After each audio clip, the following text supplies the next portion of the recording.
The steady beep of the heart monitor echoed through the grand bedroom of the Whitmore estate, where early autumn wind rattled the windows and dry leaves scraped against the stone balcony just outside. Inside, everything was still, the kind of stillness that carries weight, that warns of endings before anyone dares speak them aloud. Graham Whitmore, billionaire, founder of Whitmore International, and one of the most influential figures in the American hotel industry, was dying. His body, once tall and commanding, had shrunk into the sheets of the hospital bed now set in the center of the room, surrounded by monitors and expensive equipment that could delay but not prevent the inevitable. The family gathered around him moved like a somber procession, dressed in black though he had not yet passed, eyes flickering not just with grief but with calculation. His two older brothers whispered in the corner, already discussing logistics and arrangements. His sister clutched her designer handbag as if it might offer comfort, and his grown nephews and nieces glanced at their phones, between moments of obligatory concern. In the corner of the room, seated quietly in a straight-backed chair, was a young woman no one acknowledged. She wore a simple cardigan, her brown hair tied back in a neat bun, her hands clasped tightly in her lap. She looked like a nurse, maybe a housekeeper, someone hired for discretion rather than connection. But her eyes never left Graham, and when everyone else was focused on the doctor speaking in low tones about medications and sedation, she sat, unmoving, every part of her aching for the man slipping away in that bed. Anna Green had been by Graham's side for 8 years, not as a nurse or maid, but as his wife, though not a single person in the room knew that truth. Their marriage had been quiet, private, hidden, not out of shame, but out of fear. At least, that was what Graham had told her over and over again. His family would never understand, he said. They would never accept her, and if they found out, they would destroy everything. And so she remained in the background, taking on a role that was never hers. Playing the help in the house, where she once danced with him in the kitchen at midnight and sang lullabies to their daughter upstairs. No one knew about Lily either, the bright-eyed child who bore his exact smile. She lived in a small farmhouse on the edge of the estate, raised away from the gaze of the Whitmore name, waiting for the day her father promised would come when he would introduce them both, when everything would be right. But now, that day might never come. When the doctor called the family out to the hallway for a private update, Anna stood, her legs trembling slightly as she crossed the room. At Graham's bedside, she took his hand, felt the weak pulse beneath his skin, and whispered, "I'm here." His eyes opened slowly, finding her through the blur, and for a moment the pain melted into something softer. "You came," he breathed. "Of course I did," she answered. "I'm sorry," he said. "For what?" she asked, already knowing. "For being a coward, for loving you quietly when I should have shouted it." "You did what you thought was right," she replied. "But Graham, I won't be invisible anymore." His hand trembled in hers. "They're going to fight you," he said. "Then let them try," she replied. "They'll know who I am." He smiled faintly, tears gathering in his tired eyes. "Stay," he said. "I will," she promised. "Don't let them erase us." "I won't." As footsteps returned in the hall, Anna stood, letting go of his hand just as the door opened. The family filed back in, whispering among themselves, barely noticing her. They still thought she was just the maid, but tomorrow, at the reading of the will, they would know the truth, and nothing would ever be the same again. Long before the marble floors and imported chandeliers of the Whitmore estate became familiar to her, Anna Green lived in a small town in rural Ohio, a place where winters were long and summers were sticky, where people knew each other by name and life moved slowly without apology. She had grown up in a 2-bedroom rental house, with peeling paint and a backyard that flooded every spring, raised by her grandmother after her parents died in a car accident when she was 7. Money was always tight, but love was not, and Anna learned early the value of work, honesty, and keeping her head down when the world felt too big. After graduating high school with honors and turning down a scholarship to stay close to her ailing grandmother, she began cleaning houses in nearby suburbs, often working 2 or 3 jobs at once, quietly saving for the day she might dream bigger. When her grandmother passed, Anna packed her belongings into a borrowed car, and drove east with no real plan beyond survival. New York was overwhelming at first, chaotic and fast in ways that made her breath catch, but she found work through an agency and, by chance, was hired as part-time help at the Whitmore family's countryside residence. She was 21 when she first walked into that house, carrying a box of cleaning supplies and wearing a faded sweater, and she still remembered the feeling of stepping into a place that seemed built not for living, but for displaying wealth. A museum disguised as a home. Graham Whitmore wasn't supposed to be there that day, but he was, sitting in the library reading financial reports with a scowl on his face. And when she passed by with a vacuum and said "excuse me" in the softest voice, he looked up and offered a tight nod that surprised her with its politeness. He was older than her by 20 years, known publicly for his ruthlessness in business and his calculated public image, but in private he was quieter, more human, and over time, Anna began to see the cracks beneath the surface. He noticed her too, not just in the way men sometimes notice women, but in a way that suggested he actually saw her, remembered the way she took her tea with lemon, asked once if her shoes were too thin in the snow, and left notes when she missed a day due to the flu. For a year, their interactions were brief and professional, but then came the night of the winter storm, when the roads were closed, and she was the only staff member left in the house. He invited her to stay for dinner, just the two of them at the long dining table, eating reheated soup and bread. That night changed everything. What followed was not some whirlwind romance, not a series of stolen glances and predictable tropes. It was slower, gentler, built in quiet spaces between chores and conversations, formed over shared books, music, and long walks in the garden after hours. They were cautious at first, afraid of being seen, but once the line had been crossed, it became impossible to return.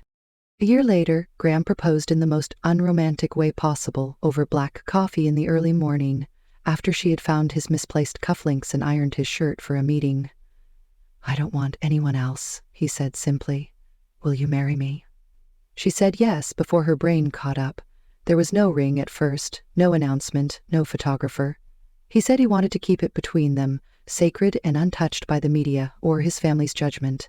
And she believed him. They flew to Maine the following weekend, where a judge married them on a cliff overlooking the sea. She wore a dress she bought from a vintage shop the day before. He wore the same suit he had on at his father's funeral. They told no one. After the wedding, Graham arranged for her to take on fewer visible responsibilities at the estate, switching her to private assignments like managing the lake house or overseeing seasonal staff elsewhere, always with the promise that when the time was right, they would tell everyone, that someday she would sit at the dining table as his wife, not as the girl who cleaned the floors. But the right time never came. There was always a reason to wait, a business merger to complete, a sick parent to appease, a media storm to avoid. When Anna found out she was pregnant, Graham reacted with joy, quickly replaced by panic, and within weeks she had been relocated to the guest cottage a mile away, hidden from view, where she gave birth to their daughter with only a midwife present. Lily became her world. Graham visited often, always at night or during business trips when he could disappear without questions, and their little family existed in a bubble, separated from the legacy he refused to share. Anna never pushed, not then, not until the months became years and the silence felt more like a sentence than protection. She never wanted his fortune. She wanted acknowledgement, a place, a name, not for her, for their daughter. By the time Lily turned 2, Anna had learned how to live in silence. She had mastered the art of staying invisible, of knowing which doors to use, which staff to avoid, and how to keep her emotions folded neatly like sheets in the linen closet. The guest cottage, though charming, began to feel less like a sanctuary and more like a cage with velvet curtains. She kept herself busy with small tasks, tending the garden, cooking every meal from scratch, teaching Lily songs and letters far earlier than other children her age. The child was bright and observant, and as she grew, her questions became more pointed. "Why do we not eat dinner with Daddy? Why do I only see him at night? Why don't we go to his big house?" Anna answered each question gently, always protecting the man she loved, even as her own patience began to fray. Graham remained present, but only in fragments. He would arrive in pressed suits with tired eyes, kiss her forehead, cradle Lily with real tenderness, then disappear again, called back to board meetings, press appearances, or family obligations. He brought gifts from Italy and Hong Kong, left envelopes of money in drawers, whispered promises of soon and almost and not much longer. Each time, Anna wanted to believe him. She wanted to believe that the man who held her in the quiet of night, who spoke poetry over pancakes and tucked their daughter into bed with lullabies in French, would eventually choose them fully. But reality crept in through the cracks. There was always an excuse. The company was expanding into Asia. His sister had a breakdown. The anniversary of his father's death meant the whole family had to gather, and he could not introduce a secret marriage then. Anna swallowed her doubts, but they grew heavier with every passing season.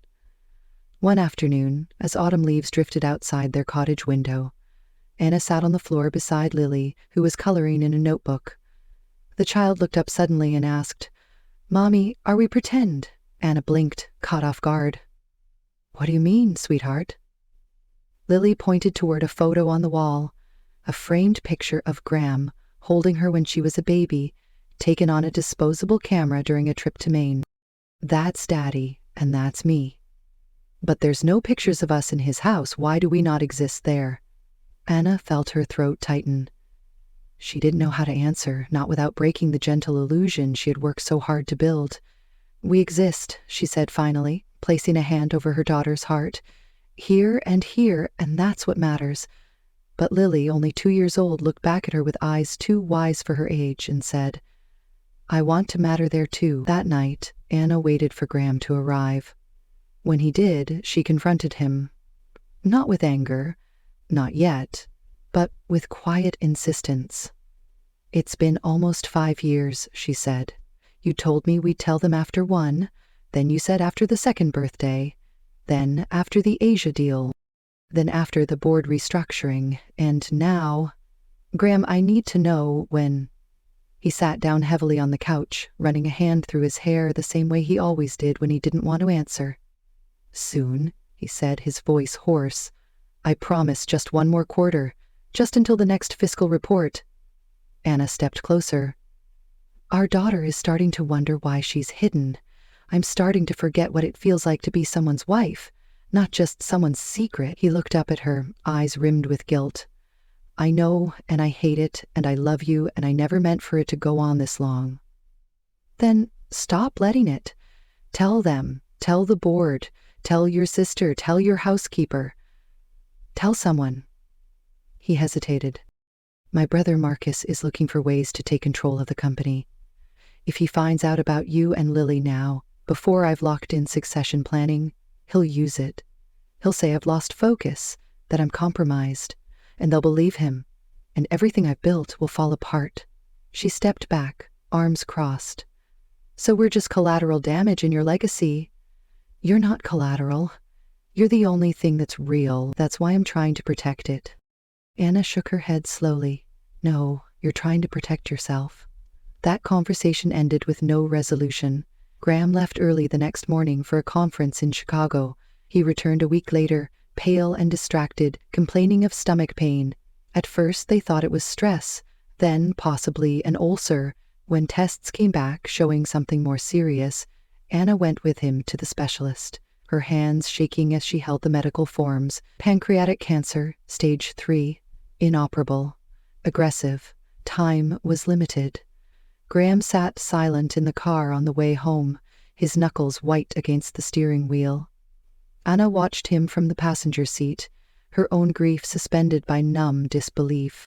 At home, she made tea he didn't drink and put Lily to bed with a soft story she couldn't finish. Later that night, when the house was dark, Graham sat on the floor beside their daughter's crib, holding a blanket to his face as if the scent of her could anchor him. "I waited too long," he said. "I wasted too much time." Anna knelt beside him, wrapping her arms around his shoulders. "Then don't waste another minute. Tell them. Let her be known. Let me be known." The next day, he met with his attorney in secret.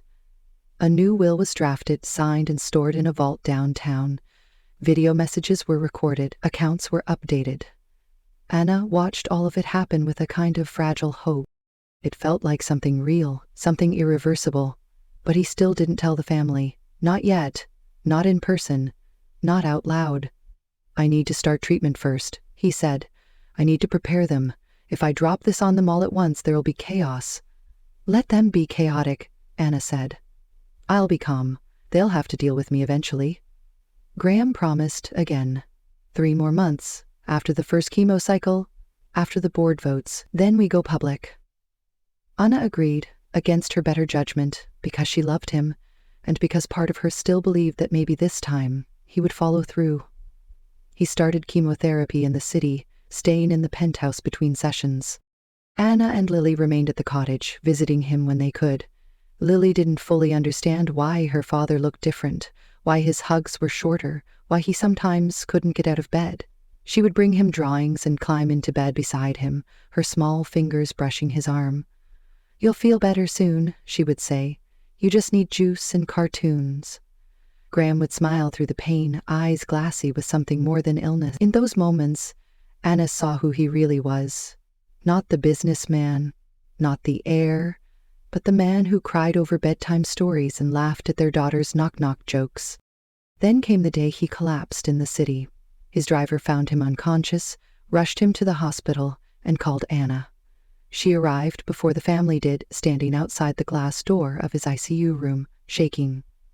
When the Whitmores arrived, they demanded explanations. Who is she? Why is she here? The hospital staff, under pressure from legal directives, refused to comment. Graham had listed Anna as his medical proxy, but he had not told his family. They still believed she was just the housemaid. Anna stood her ground, arms folded across her chest, her voice calm. "I'm not leaving. I have a right to be here. He gave me that right." The nurse nodded subtly in agreement. That night she sat beside his bed while the family made calls from the hallway, whispering behind glass. Graham was barely conscious, but he opened his eyes once, and when he saw her, he whispered, "They still don't know." She nodded. "But they will. I'll tell them. I'll do it for you." "No," he said. "Do it for you. Do it for Lily." And then he closed his eyes again, tears slipping silently down his face, the weight of everything he had built and hidden pressing down like a final confession, waiting to be heard. The morning Graham was discharged from the hospital and moved back to the estate, the air felt heavier than usual. The sun was out, but its light seemed dull, like it, too, had been dimmed by the weight of what was coming. Anna stood by the window of the guest cottage, watching as the private ambulance pulled into the long driveway, its flashing lights muted out of respect for discretion. 2 attendants rolled Graham down the ramp and into the house through a side entrance. The family insisted he return to the main bedroom, not because they cared about his comfort, but because it was tradition. The patriarch of the Whitmore family did not die anywhere but in his ancestral bed.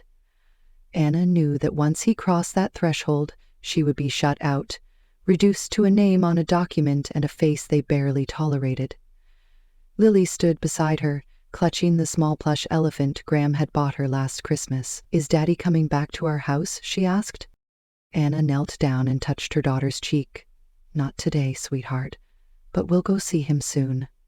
That night, Anna received a call from Graham's nurse, a quiet woman named Margaret who had grown sympathetic to her situation over the past few weeks. "He's asking for you," she said. "He won't sleep until you come. Bring Lily if you can." Anna packed a small bag, wrapped Lily in a warm coat, and drove across the estate under a moonless sky. When they arrived, the guards hesitated, but Margaret met them at the door and led them through the quiet hallways. The family had retired for the night. The lights dimmed, the rooms filled with an artificial silence that felt curated and cold. In the bedroom, Graham lay surrounded by machines and tubes, but his eyes were clear, and when he saw Lily, he reached out with a trembling hand. She rushed to him without fear, climbing into the bed and curling up beside him, her presence immediately softening the harshness of the room. Anna sat on the other side, placing her hand over his. "I'm here," she whispered. He nodded. "I need to say goodbye." She shook her head. "Not yet, not now." "There's still time," he smiled faintly. We both know there isn't. Anna pressed her lips together, holding back the grief rising in her throat. Graham turned to Lily. "Sweetheart, I need you to be very brave. Can you do that for me?" The little girl nodded, wide-eyed. "I want you to always remember that I love you more than anything, more than stars, more than the whole sky," she smiled, touching his face. "I know, Daddy, and when you see a really bright star, that's me, winking at you." Anna looked away, blinking rapidly. Graham turned his eyes back to her. "They need to know," he said. "I don't want to leave without the truth being spoken." "Then let me tell them. Tomorrow I'll gather them." "No," he said, "not tomorrow. Tonight. Wake them. Bring them here. I want to do this myself." Anna hesitated, unsure if he had the strength, but his expression was firm, the most lucid she had seen him in days. She nodded and rose, leaving Lily tucked against him, whispering to Margaret in the hall. Within 20 minutes, the family assembled. Marcus arrived first, his expression hard and unreadable. Then came Catherine and Philip, followed by the others, all in silk robes and cashmere throws, annoyed at being summoned in the middle of the night. They expected a final request about the will, perhaps a farewell message about leadership. What they got was something else entirely. Graham motioned for Anna to stay beside him. Margaret pulled a chair for her, and she sat, her chin high, hands steady despite the tremble she felt inside. "I know this is unexpected," Graham began, his voice rough but clear, "but I don't want to die with secrets. This is Anna, my wife." The silence that followed was absolute. Catherine blinked. Marcus scoffed. "That's absurd. She's a maid." Graham's eyes flicked to him. "She was, then she became more. She became everything. My partner, the mother of my child, and I married her 6 years ago in Maine, privately, because I didn't believe any of you would accept her. I still don't, but I won't leave this world pretending she didn't exist." Catherine stepped forward. "This is ridiculous. You expect us to believe you hid a marriage for 6 years? You hid a child?" Graham nodded. "I did, because I knew what you'd say, what you're saying now." Marcus' face darkened. "If this is true, it changes everything. The company, the estate, the board, the trust." Graham turned his head slightly. "The company will be fine. So will the board. The will is in place. The trust is protected. I've handled all of it. Anna owns nothing. You didn't already sign away. But Lily does. She is my daughter. She inherits what is hers, and Anna will raise her with my full support." Marcus shook his head. "This can't stand. We'll contest it." Graham let out a weak laugh. "You can try, but I recorded everything. Video, signatures, witnesses. It's done, and if you fight her, you'll not only lose, you'll disgrace the name you claim to protect." Catherine turned to Anna, her voice cold. "Did you plan this? Did you manipulate him? Marry him in secret, bear a child, and wait for him to die?" Anna didn't flinch. "I loved him when he had nothing to offer but himself, when he wore old shirts and snuck in through the back door to read bedtime stories to our daughter. I loved him when he was too scared to stand up to you. And I'm not afraid of you." Catherine stepped back, stunned by her calmness. Graham exhaled slowly. "Enough. I've said what needed to be said. You can leave now." The room emptied one by one, murmurs of disbelief trailing behind them. Only Marcus stayed back a moment longer. "You've broken this family." Graham closed his eyes. Maybe it needed to break. After the door clicked shut, he turned to Anna. "Thank you for letting me tell them." She kissed his forehead, tears falling freely now. "You told the truth. That's all I ever wanted." Lily stirred beside them, still half asleep. "Daddy, are we a family now?" Graham's lips curved upward. "Yes, baby. Now and always." That night, he slipped into unconsciousness and did not wake again. The next morning, Anna stood at the window of the estate's master bedroom, holding Lily as the first frost touched the trees. Downstairs, lawyers prepared the formal reading of the will. Outside, reporters already gathered at the gate, the whispers beginning to rise. But Anna stood quietly, calm in the storm. They knew now. The truth had been spoken, and that changed everything. The morning of the will reading arrived with the kind of cold that seeped into bones. Not the kind caused by weather, but the kind born from tension, so thick it weighed on the air. The Whitmore estate, once filled with silent pride and untouchable order, now pulsed with quiet chaos, hidden beneath polite faces. Reporters lingered beyond the gates, helicopters circled occasionally above the hills, and inside the walls the family walked carefully, whispering behind closed doors, trying to calculate the damage before it unfolded. Anna dressed Lily in a soft navy dress with white buttons down the front, tying her daughter's hair back with a blue ribbon, the same one Graham had given her for her 3rd birthday. She brushed the child's cheeks with her fingers, calming her nerves more than her daughter's, and looked at her own reflection in the tall mirror above the fireplace. She wore black, simple and elegant, not for mourning but for clarity. She didn't want sympathy, she wanted respect. In the main study, a large mahogany table had been cleared to make space for documents and legal folders. The family sat in assigned chairs. Though no one said they were assigned, they just knew where to go based on power and tradition. Anna stood near the window with Lily beside her until the attorney entered. A man in his 60s with gray hair and a voice like a radio host. His name was Charles McKinnon, and he had been Graham's legal counsel for over a decade. He greeted everyone with professional detachment, placed a digital recorder on the table, opened a thick folder, and adjusted his glasses. "Before I begin," he said, "I must state for the record that Mr. Graham Whitmore prepared a full and legally binding estate plan 6 weeks prior to his passing, including a revised will, trust amendments, and corresponding video testimony. All documents are notarized, verified, and on file. There are no pending challenges as of this morning, though that may change depending on how today proceeds." Catherine interrupted, her tone sharp. "That woman is not family. She has no right to be in this room." Charles glanced at Anna, then turned back to the group. "She has every legal right. She is named in the will as the primary beneficiary and spouse of Mr. Whitmore. The marriage certificate has been authenticated." There was a pause, long and uncomfortable, the kind that forces people to hear their own heartbeat. Charles continued, "The bulk of the estate, including personal properties, overseas holdings, and all non-corporate assets, has been left to Anna Whitmore. 50% of Graham's shares in Whitmore International are to be placed in a trust under the name of Lillian Whitmore, to be held until her 25th birthday, at which point full control is granted, with interim governance provided by a board selected by Mr. Whitmore himself." Catherine's voice cracked as she leaned forward. "This is insanity. He was ill. He wasn't in his right mind. We will fight this."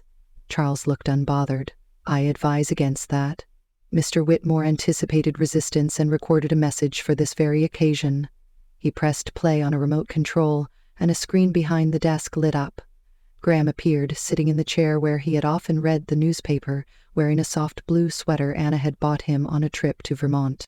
His voice was steady, clear, and painfully calm. "If you're watching this, I'm gone, and I wish I had the chance to say more in person, but since I likely didn't, let me say it now. I married Anna Green because I loved her, not for a moment but for years. I married her because she brought peace into my life, because she stood by me when no one else did, and because she gave me the greatest gift of all, my daughter. I didn't tell you because I was afraid. Afraid of how you'd react, afraid you'd turn against her, afraid you'd take from her what you thought belonged to you. That fear kept me silent far too long. But Anna deserves everything I've given her and more, and if any of you attempt to challenge her place in this family, you're not just betraying her, you're betraying me."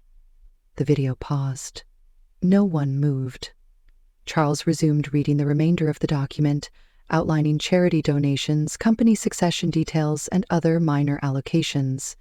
But no one was listening anymore. All eyes were on Anna. Marcus stood abruptly. "This won't hold. She manipulated him. This was all calculated." Anna met his eyes without blinking. "I loved him when he had nothing to offer, when he could barely get out of bed, when he was afraid of you. That's not manipulation. That's devotion. You never understood him. You just used his name." Marcus moved toward her, but Charles raised a hand. "I would advise against making threats in a legal setting." Marcus turned and stormed out, slamming the heavy door behind him. One by one, the rest followed, some in silence, some with murmured condolences that rang hollow in the vast room. When they were gone, Charles turned to Anna. "I know this wasn't easy. Graham wanted you to have more than just protection. He wanted dignity. And this will gives you that." Anna nodded slowly. "Thank you." That evening, Anna sat alone in the garden, watching Lily chase fireflies across the lawn. The sun had begun to set, casting long golden streaks across the sky, and the air smelled like lavender and earth. For the first time in years, she breathed without weight on her chest. She was no longer hidden. She was no longer a secret. A few hours later, she walked into the study and stood beneath the portrait of Graham that had hung above the fireplace since before she met him. He looked younger there, serious and proud, the version of himself he had once wanted to preserve. She stared at it for a long time, then pulled the frame from the wall and gently set it on the table.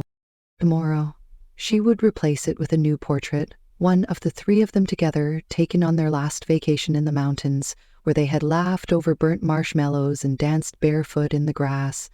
Graham had never been freer than he was in that moment, and now she would be free too.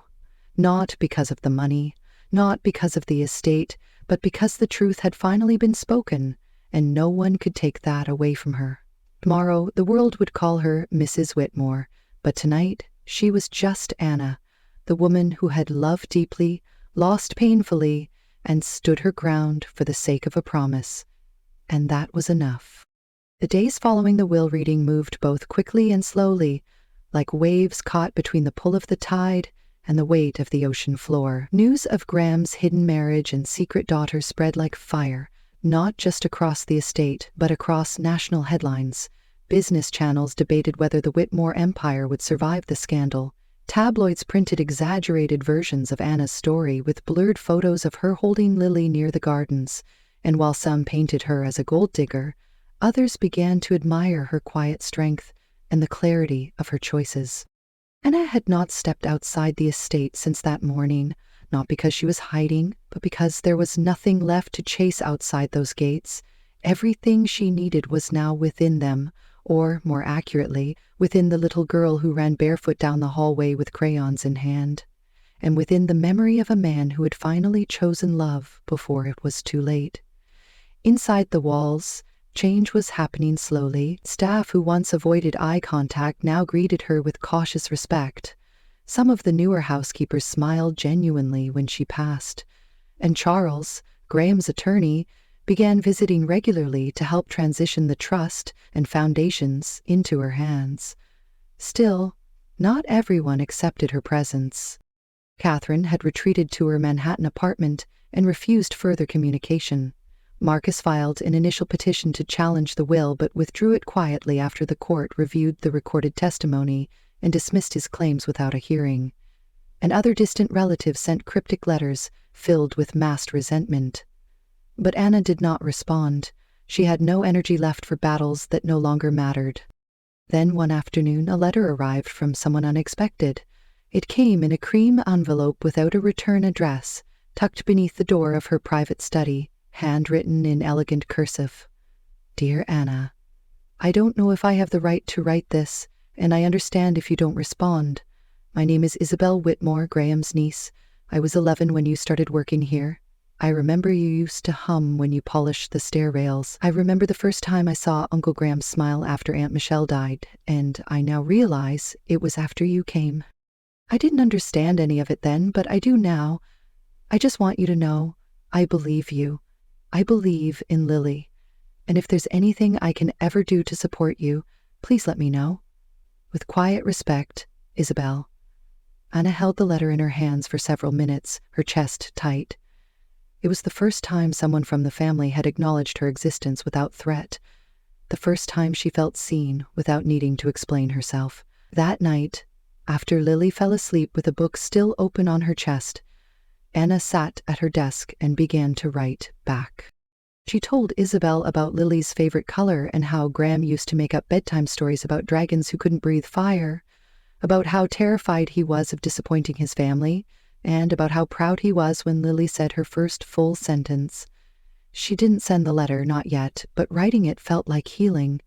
A few days later, Isabel came to visit. She arrived without warning, wearing jeans and a blazer too large for her frame, holding a box of old photos she had found in her grandfather's attic. "I thought you might want these," she said.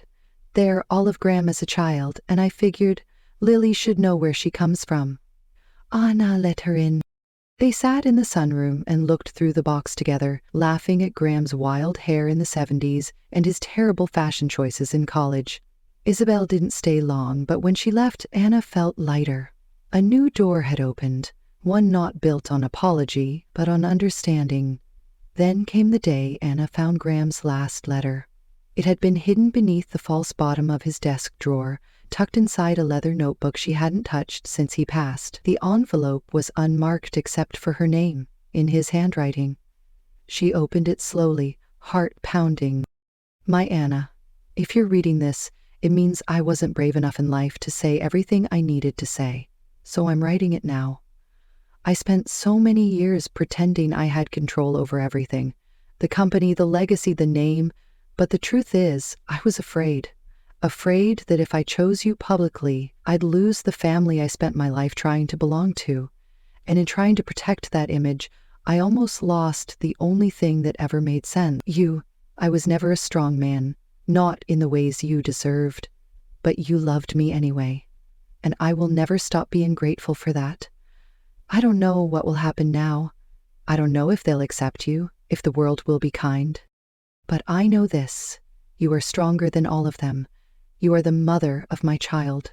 You are my wife. You are the proof that I didn't live in vain. Don't let them silence you. Don't let them shrink you. Don't let them rewrite the story without your voice. I love you. Forever and beyond, Graham." Anna folded the letter and held it to her chest, tears finally falling not from grief but from release. He had not said it in the open, not with the noise of the world watching, but in the quiet, in the space where only truth could live. He had chosen her fully. That evening, she read the letter aloud to Lily, who sat with her legs tucked beneath her, listening closely. When she finished, Lily looked up and said, "He was scared, wasn't he?" "Yes," Anna said, "but he found his courage, just in time." A week later, Anna hosted a private memorial for Graham, not for the press, not for the board, but for those who truly knew him. She held it in the gardens he used to walk through on quiet mornings, inviting staff, childhood friends, and a few chosen members of the family who had reached out without spite. Isabel spoke, sharing stories of her uncle that no one had heard. Anna spoke last, not from notes, not from a speech, but from her heart. Graham wasn't perfect. He made mistakes, but he tried. He tried to protect us in the only way he knew, and in the end, he gave us the one thing that matters, the truth. As long as we carry that, he's not gone. He's just moved into the spaces where love never ends. When the last guest left and the candles flickered low, Anna walked to the small tree they had planted that morning, a Japanese maple chosen by Lily for its red leaves. She placed the folded letter in a glass jar at its base, buried it beneath the roots, and whispered goodbye, not with sorrow, but with peace. Months passed, and the estate changed slowly, like winter fading into spring, not all at once, but in small details. The air grew warmer, the staff began planting again, and the halls echoed less with silence and more with life. Anna didn't try to replace Graham or become a symbol of the Whitmore name. She simply lived, one day at a time, raising her daughter in the home where their love had once been hidden, now free to grow in the open. Lily started school in the nearby town under her real name, and while whispers followed her at first, they faded quickly, replaced by the sound of her laughter and the rhythm of a child who carried both light and legacy without fear. Anna took over management of the new charitable foundation Graham had established in his final months, focusing not on high society galas or televised philanthropy, but on the quiet places he had once spoken of. The youth shelters in upstate New York, the literacy programs in rural Ohio, the single mother's housing initiative he had once dreamed of launching and never found the courage to start. Now she carried that dream forward, not to cleanse his name, but to honor the man he had been when no one was watching. The family, though still fractured, began to shift around her presence. Isabella visited often and brought stories from the city, sometimes joined by other distant cousins, who, over time, let their curiosity outweigh their judgment. Marcus never returned, and Catherine sent nothing but silence.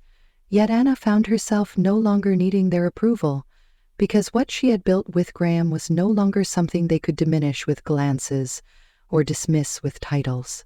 It existed beyond their grasp, rooted in memory, in love, in the soil where the Japanese maple now stood tall in the garden, its leaves turning crimson with the change of seasons. On what would have been Graham's birthday, Anna walked through the estate with Lily beside her, hand in hand, past the rooms that once whispered of secrets and now echoed with belonging.